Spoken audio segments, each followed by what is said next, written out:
Assalamualaikum warahmatullahi wabarakatuh. Alhamdulillahi rabbil alamin. Wassalatu wassalamu ala sayyidina Muhammad wa ala alihi wa sahbihi ajma'in. Amma ba'du. Pertama, marilah kita panjatkan puji syukur kehadirat Allah yang Maha Ghafur, yang senantiasa memberikan keberkahan serta panjang umur kepada kita semua.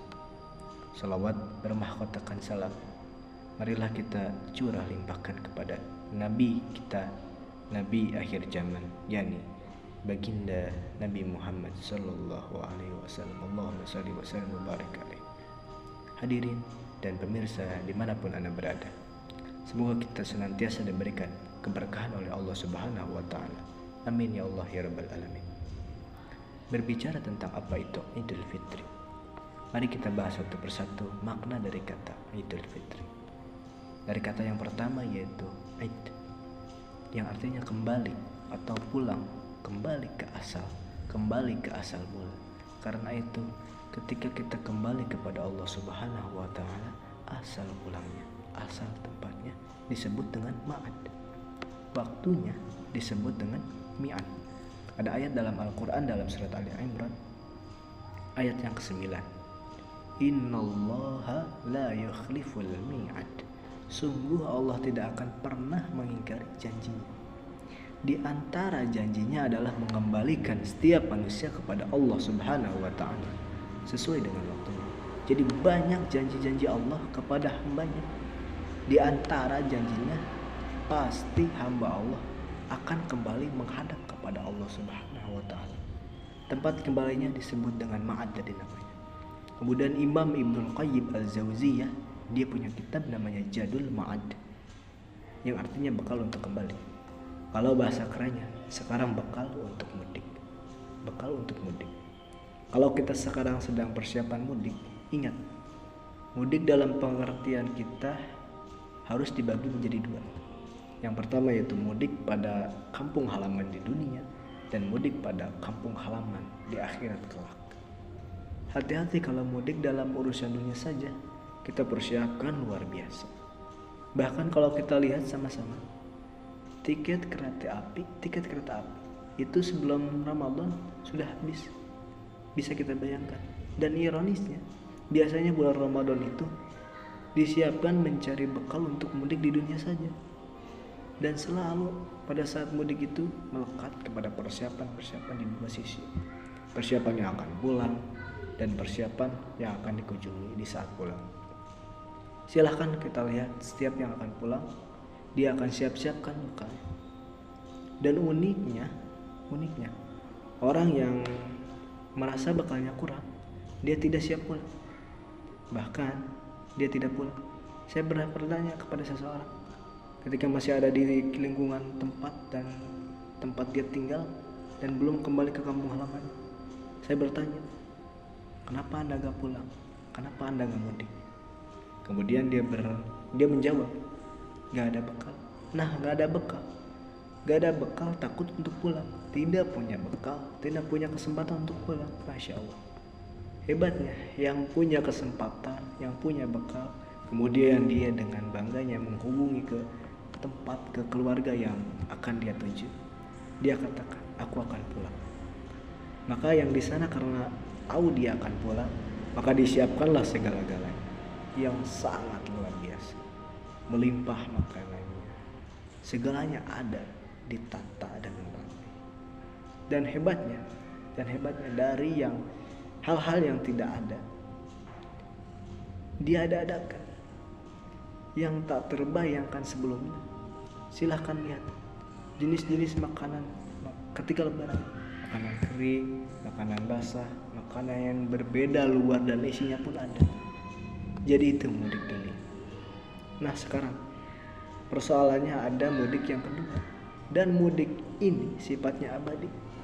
Dan tidak sedikit orang yang berharap mudik sampai ke tempat dunia, ternyata dia lebih pulang dulu ke tempat mudik di akhirat.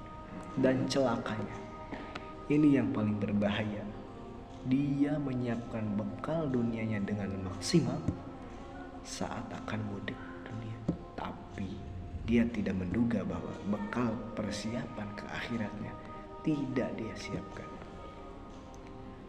siapkan dengan baik, dan ternyata mudik akhiratnya lebih cepat dibandingkan mudik dunia. Maka pulanglah dia ke akhirat tanpa membawa bekal.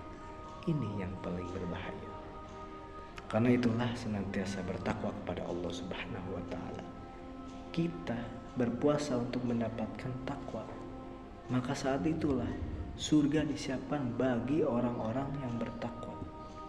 Mari kita lihat dalam Al-Quran, umumnya setiap muncul kalimat surga itu selalu dilekatkan dengan kalimat takwa atau amalan-amalan takwa.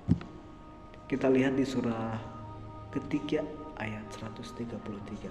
Wasari'u ila ma'siratin mir rabbikum wa jannatin arduha samawati wal ardu uiddatil muttaqin. Bersegeralah berintrospeksi diri, bermuhasabah, dan berharaplah Anda mendapatkan surga. Bisa masuk ke surga yang luasnya seluas langit dan bumi. Kami siapkan untuk orang yang bertakwa. Kemudian surah ke-51 ayat 15 sampai bahkan dengan 23-nya.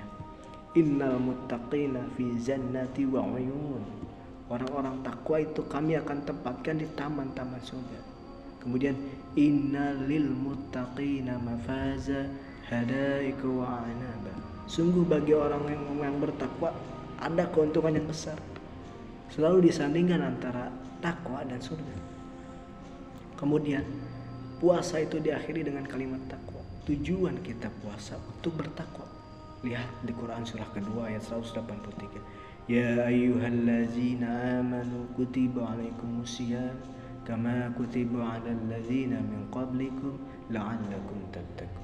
Jadi saat kita Ramadan itu Allah sedang melatih kita menjadi penghuni surganya, insya Allah.